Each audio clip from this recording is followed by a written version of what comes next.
ఏ working man నా work పక్కన పెట్టి ఈ వర్కింగ్ మ్యాన్ చూస్తే ఆ వర్క్ ఈ వర్క్ ఏ వర్క్ లేకుండా అయిపోయింది. అంతేకాకుండా ఇక మీదట ఇలాంటి వర్కులు ఏది చేయకుండా ఈ వర్కింగ్ మ్యాన్ శ్మశానం వరకు తీసుకెళ్ళింది. పొద్దునే తల తినేసింది మూవీ. పొద్దునే చూసా తల పట్టుకుంది. స్లో బేసింగ్ తో కాదు, స్లో మోషన్ లో ఉంది మూవీ. స్లీపింగ్ పిల్ అన్నమాట. ఫస్ట్ అర్ధగంట అవ్వగానే 3 గంటలు చూసాన ఫీలింగ్ వచ్చింది. ఏంటిది ఇంకా అవ్వట్లేదు, 2 గంటల సినిమా స్టార్ట్ చేసి 3-4 గంటలైంది ఇంకా అవ్వదే, చూస్తేనేమో ఇంటర్వెలే కాలేదు. ఇంకా ఇలాంటి ఫీలింగ్ లో ఏదో గంటకుండి కంప్లీట్ చేసా మూవీని. రియల్లీ నా తిప్పలు అంత ఇంత కాదు, ఒక యుద్ధమే చేయాల్సి వచ్చింది. ద వర్కింగ్ మ్యాన్ మూవీ అయితే ప్రైమ్ వీడియోలో స్ట్రీమింగ్ అవుతుంది. తెలుగు ఆడియో ఉంది, తెలుగు డబ్బింగ్ అస్సలు బాలేదు. 2024 లో ద బీ కీపర్ అనే మూవీ వచ్చింది. సేమ్ డైరెక్షనల్ డైరెక్టర్ గా, సేమ్ హీరోగా, సేమ్ డిస్ట్రిబ్యూటర్స్ గా ఈ 2024 లో ద వర్కింగ్ మ్యాన్ అనే మూవీ తీశారు. సారీ 2025 లో. టైటిలే డిఫరెంట్, హీరో సేమ్. అందులో బీ కీపర్ అయితే ఇందులో వర్కింగ్ మ్యాన్. అందులో ఒక నైబర్ ఆంటీ వల్ల సినిమా ఉంటే ఇందులో ఏమో అతను పనిచేసే ఫ్యాక్టరీ ఓనర్ అమ్మాయి మిస్ అవుద్ది.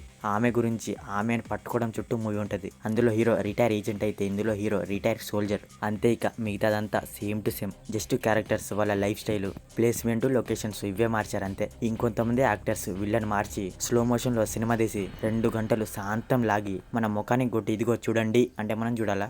బీ కీపర్ లో అయినా కనీసం యాక్షన్ బాగుంటది. ఇందులో అయితే అది లేదు. బొక్కలా ఉంది యాక్షన్. ఇందులో అయితే ఒక్క యాక్షన్ బ్లాక్ కూడా హై ఇవ్వలేదు. ఒక చోట యాక్షన్ స్టార్ట్ అయితే అది హై ఫీల్ అయ్యే లోపలే అయిపోద్ది. అంటే ఒక యాక్షన్ 1 మినిట్ 2 మినిట్ కూడా లేదు సరిగా. మెరుపు తీగల యాక్షన్ కూడా అలా వచ్చి ఇలా వెళ్ళిపోద్ది. సినిమాలో ఒక గంట పోనీ ఒక హాఫ్ అన్ అవర్ అయినా యాక్షన్ ఉంటే బాగుంటుందేమో అనుకున్నా, కానీ అబ్బో 2 మినిట్స్ కంటే ఎక్కువ లేనే లేదు. అందులో హై ఇవ్వడమే కాకుండా అయినా కాదు కానీ ఆ 1 to 2 మినిట్స్ లో యాక్షన్ ఏం హై ఇస్తుందని ప్రొసీడ్ అయ్యారు. పోనీ ఆ ఉన్న 2 నిమిషాలు 3 నిమిషాలు యాక్షన్ బాగుంటుంది అంటే బొక్కలా ఉంది యాక్షన్ కొరియోగ్రఫీ. ఒక సీన్ లో ఒక యాక్షన్ స్టార్ట్ అయితే మినిమం 5 మినిట్స్ ఉండాలి, కానీ ఏం చేద్దాం 1 మినిట్ 2 మినిట్ కూడా లేదు ఇందులో. ఆ కన్వర్జేషన్స్ మాట్లాడుకోవడం వీటితోనే నింపారు. ఒక యాక్షన్ ఉండదు, ఆ యాక్షన్ కి ఒక ఎమోషనల్ టచ్ ఉండదు. సినిమా వాళ్ళు కొంత డ్రామాతో, కొంత కన్వర్జేషన్స్ తో, ఇంకొంత యాక్షన్ తో బ్యాలెన్స్ చేద్దాం అనుకున్నారు. బట్ ఏది బ్యాలెన్స్ లేకుండా ఫుల్ డెడ్ స్లిప్ తయారైంది మూవీ. పర్ఫార్మెన్స్ విషయానికి వస్తే జేసన్ పర్లేదు, యాక్షన్ అయితే పెద్దగేం లేదు. Beekeeper best 100%. ఇక రిమైనింగ్ అందరూ పర్లేదు. బీజిఎం, సౌండ్ మిక్సింగ్ అస్సలు బాలేదు. సినిమాటోగ్రఫీ కూడా పెద్దగేం లేదు. మొత్తానికి ద వర్కింగ్ మ్యాన్.